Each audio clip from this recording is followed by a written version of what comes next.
propellers/rotors, which have a diameter of 11.6 meters or 38 feet each. So much in evidence.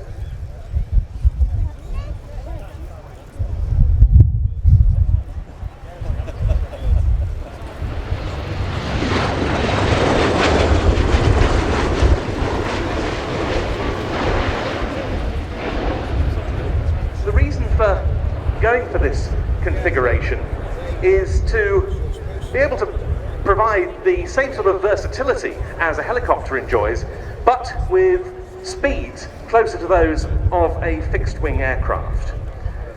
And that's all been achieved in spades with the Osprey, which first flew 30 years ago now, in March 1989, but started coming into service during the year 2000 with both the US Marine Corps in MV-22 form and with US Air Force Special Operations Command on initially test duties that year as the CV-22B. It became operational with the Air Force in 2007, and they've really been proving their worth, these aeroplanes, in all sorts of roles.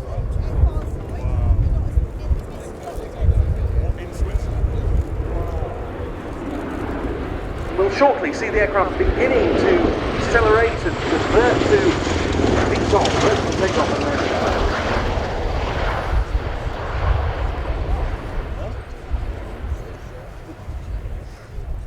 The Osprey is able to transport 24 combat troops, to 20,000 pounds of cargo internally, or 15,000 pounds of cargo as external loads, and of course it's air-to-air refueling capable.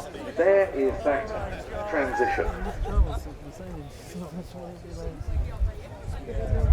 The aircraft with a very impressive operational record now with the US Marine Corps. They were first deployed to Iraq in 2007.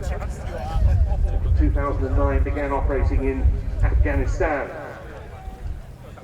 But this is the Air Force model, the CV-22B, which performs long-range missions in support of US Special Operations Command. It infiltrates those forces into hostile zones, resupplies them once they're there, and then exfiltrates them at the end. The aircraft has a combat radius of 500 nautical miles with one internal auxiliary fuel tank, but it can air-to-air refuel from the command's MC-130 Hercules to increase that range to more than 2,000 nautical miles and its endurance to around...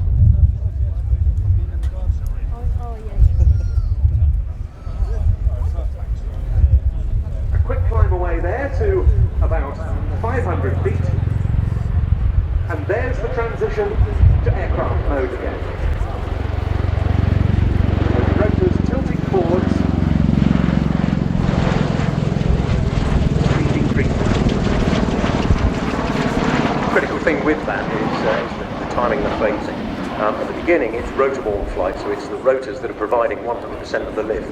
And then there's a transition period to what you see now, where the wings are providing 100% of the lift. So the whole transition takes about 15 seconds or so as the aircraft accelerates to its minimum flying speed, which is around about 100 knots. The pilots can use those tilt rotor capabilities to assist in the sort of low-level missions that they fly, particularly in US Special Operations Command service in weight restricted.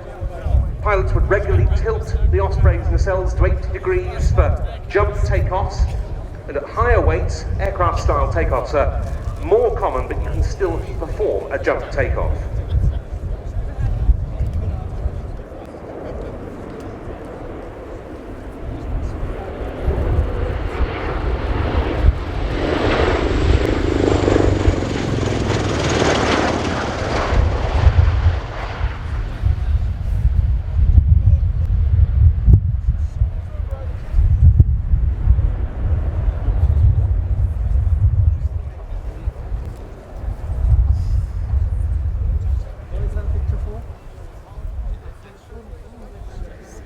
At Milton Hall, the delivery of the Osprey, they started to arrive there in 2013, has resurrected the 352nd Special Operations Wing's vertical lift capabilities. They'd retired the Sikorsky MH-53M Pavlo 4 helicopters in 2007, and they're now up to a full complement of 10 Ospreys. And it's a very versatile machine for the Special Operations role, with the tilt rotor configuration giving it a wide speed range and better high altitude capabilities than a helicopter.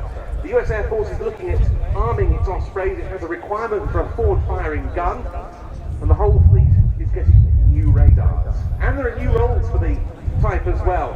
It's now being built for the US Navy's Carrier Onboard Delivery role, COD role. Keep helping us Ospreys for that role due in service in 2021.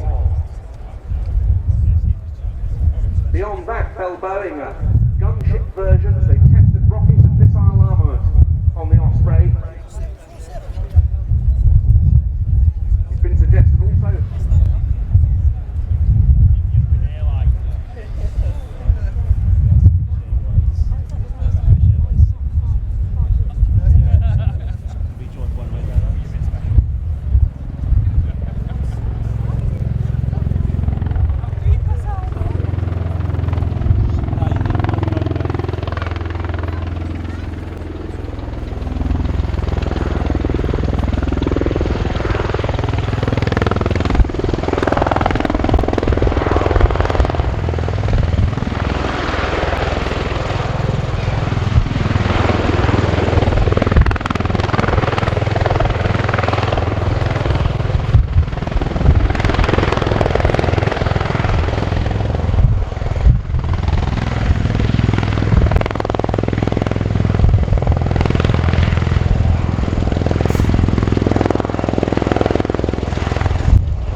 Speed range that is the key advantage of this aircraft over a standard rotary aircraft.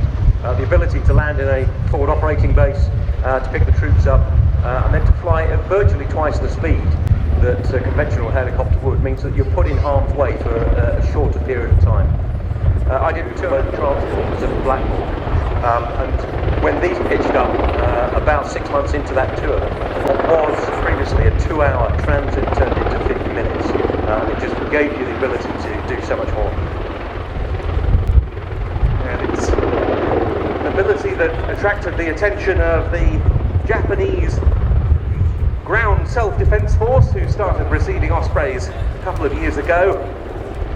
Became the first export buyer of the type. Always nice to see here, and Major Adam Darrow from the 7th Special Operations Squadron doing the flying today of the Bell Boeing CV-22B Osprey of the US Air Force, and some of the eagle-eyed amongst you might... Ladies and gentlemen, just a safety announcement for you. We are anticipating some strong winds from the southwest, and as you can see, they are building. Please ensure you keep a tight hold of your belongings and secure any loose items.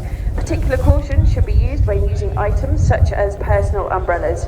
We also strongly advise traders, aircraft crews and personnel on the showground with items which may be affected by wind, such as temporary flags and furniture, to take suitable precautions. Thank you, Sam. Final pass before departure for the Osprey.